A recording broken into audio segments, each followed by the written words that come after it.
Tomorrow, I will walk into that church with my head held high. Took me 3 days of swallowing tears just to say that out loud. And it all started with whispers I was never meant to hear. It was Saturday afternoon, the annual spring potluck at First Methodist Church. Sarah had insisted Grace come. Bring Emily, show the town that Grace Miller had nothing to hide.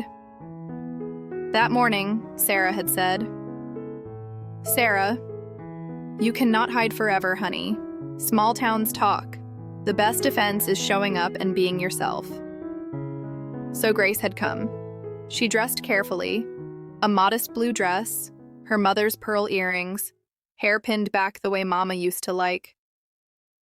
Lord, if Mama were here, she would say, "Grace, baby, you are trying way too hard again." The church basement was crowded, long tables covered in casseroles, Jell-O salads, and homemade pies. The smell of fried chicken and strong coffee hung thick in the air. Let me tell you something about church potlucks. Everybody brings their best casserole and their juiciest gossip. If you want the truth in this town, ask the pastor. If you want the story, ask Marge Patterson. And there she was, Marge Patterson herself, standing in the center of a circle of women, all watching Grace with sharp, curious eyes. Sarah whispered, "Sarah, ignore her. Marge has been the town gossip since Nixon was president." Grace whispered back, "Grace, easy for you to say. You are not the headline today." Sarah squeezed her arm. "Sarah, just smile, honey. It throws them off every time." Grace tried to relax. She filled a plate, made small talk, smiled until her cheeks hurt. 52 years old, and I still walk into a room like the new kid clutching her lunch tray. Some habits die slow. After an hour, Grace excused herself to find the restroom. She walked down the narrow hallway toward the back of the church. And then I heard it. My name. Clear as day. Marge's voice carried clearly. "Marge, Grace Miller back in town after all these years, and already running around with Jack Thornton." "Can you imagine?" another woman said. "Woman, at her age. Is she not past 50? Marge replied. "Marge, 52 if you can believe it. Divorced, too. Her husband finally had enough, I suppose." A third woman added, "Woman, some women just cannot stand being alone. They will attach themselves to anyone who pays attention." Grace stood frozen in the hallway. Her heart pounded, her face burned, her hands trembled at her sides. I promised myself I would not cry today. And then someone had to go and say my name. She turned and walked quickly to the bathroom, locking the door with shaking hands. The woman in the mirror. Grace leaned against the sink, gripping the cold porcelain, staring at her reflection. Tears streamed down her face. She whispered to herself, "Grace. Stop it, Grace. You are 52 years old. You do not cry over church basement nonsense." But the tears kept coming. Not just about the words, about everything. The divorce, the loneliness, the years of feeling invisible, the hope she had allowed herself to feel, the fear that maybe they were right, crying in a church bathroom. Mama would say I am wasting perfectly good mascara. She covered her face and let herself sob, the kind of crying that comes from somewhere deep, somewhere that has been waiting years for permission to fall apart. A knock on the door. Emily's voice came through. "Emily, Mom, something is wrong. Open the door, please." Grace wiped her face quickly. Then she unlocked the door. Emily stepped inside, took one look at her mother's face, and closed the door behind her. Emily asked, "Emily, what happened?" Grace shook her head. "Grace, it is nothing." "I am fine, sweetheart," Emily said. "Emily." "Mom, you are clearly not fine. Tell me," Grace said quietly. "Grace, I heard them. The church ladies, talking about me like I could not come around the corner. Emily's face changed, from concern to anger. Cold, sharp anger, Emily asked. Emily, where are they? Grace said. Grace, in the fellowship room. But please, just leave it. I do not want a scene, Emily said firmly. Emily, I am not going to let that slide. Wait here.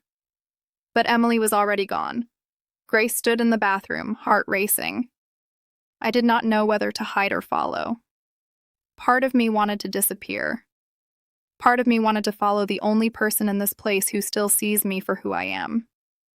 She chose to follow. The Daughter's Shield.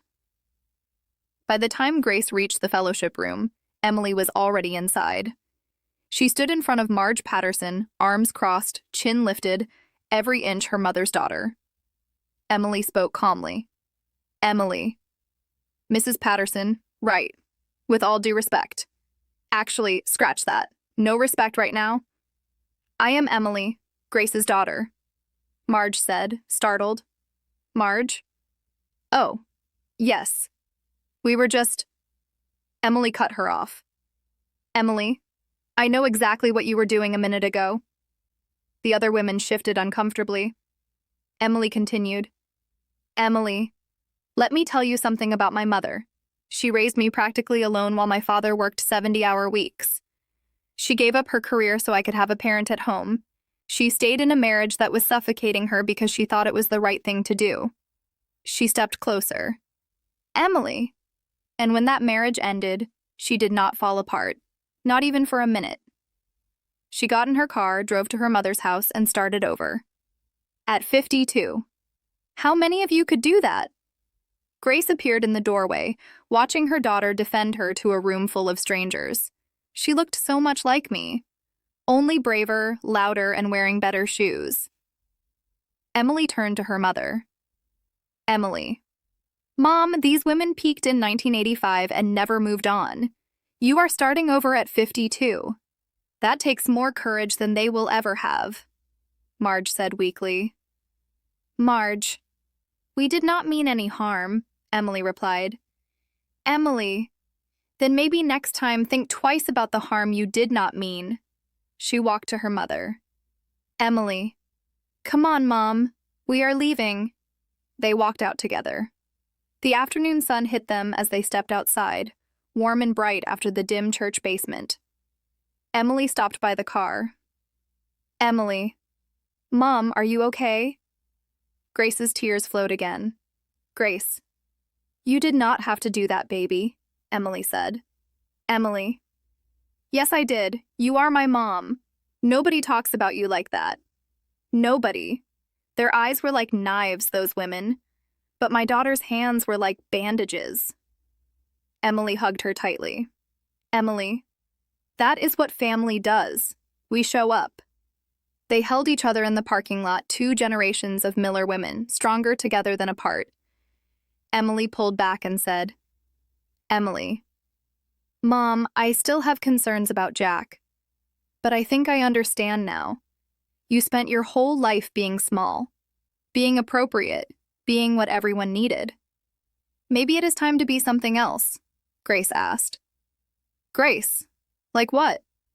Emily smiled softly. Emily, like yourself. They drove home in silence, but it was a different silence now. Not tension, not distance. Something warmer. Something that felt like understanding.